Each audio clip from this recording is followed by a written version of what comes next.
Welcome to this video presentation here at Wimbledon Carriage Company. And here we have the Range Rover Evoque on a 71 plate. I'm going to start off firstly by showing you around the outside of the car, and then we'll hop in and run through just a few of the controls on the inside of it from there.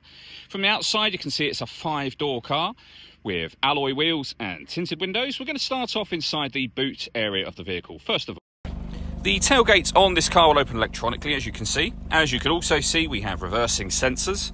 Plenty of boot space, which can be increased further by folding down any or all of those 3 rear seats. Okay, so we're just going to work our way back around to the front of the car. And then, as I mentioned, we'll hop in and run through some controls from there. Now that we've done a full circle of it, though, you can see the alloy wheels and bodywork are all in pristine condition the whole way around the car. Just briefly before we climb in, I think it's well worth seeing the interior from this exterior point of view. There's plenty to run through on the dashboard, so let's hop in and we'll do that now. Okay, now that we're inside the car, we're going to start with the dials first of all. You can see on the left-hand side, we have the speedometer. On the right-hand side, the rev counter. In the centre, there's a digital readout for the speedometer. It'll also show you what gear this car is in. It's an automatic, so we are, of course, in park at the moment. Also in that section, just up to the top, we have the fuel gauge, the coolant temperature gauge, and the total miles for this car, which are 9,455. If we back out to the steering wheel next, over on the left-hand side, we have our phone controls. On the right-hand side, we have cruise control, speed limiter, heated steering wheel, lane departure warning system there as well. And then over into the centre, the main touchscreen for the car. We're on the main menu at the moment. The main menu can be accessed a number of ways. You can come down here and you get all of these options in one screen.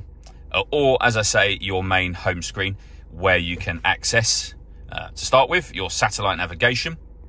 Really nice, clear colour display. It's a very easy system to use. You can search, favourites or like restaurants, petrol stations, hotels, etc. over there. Or, of course, look for any address that you wish to check yourself.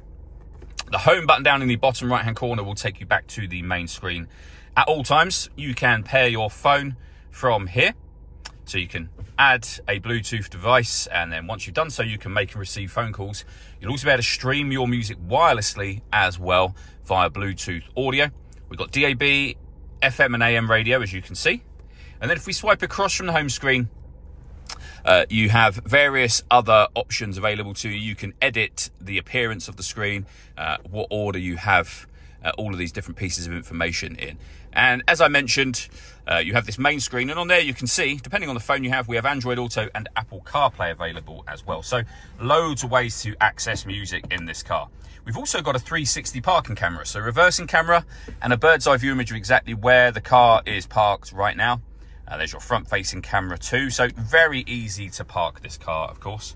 Below that, we have dual zone climate control. You can adjust the passenger and driver temperature. Push this in and you will have your heated seat controls for the passenger and also for the driver as well. You can come back to your temperature from here. You can adjust the fan speed, as you can see.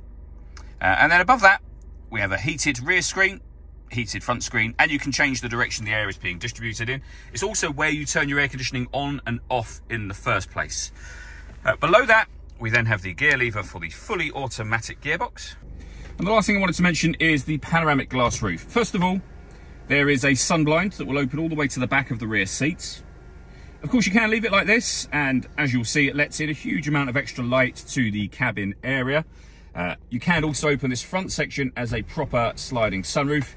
I'm not going to open it fully because it has just started to rain as I do this video, and of course I want to preserve the condition of the interior, but that will open all the way back up, so it gives you a massive sunroof area there.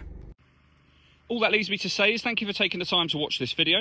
If you'd like to come and see the car for yourself and have a test drive, or you'd like a live bespoke video tour, please feel free to give us a call here at Wimbledon Carriage Company. We'd love to hear from you soon.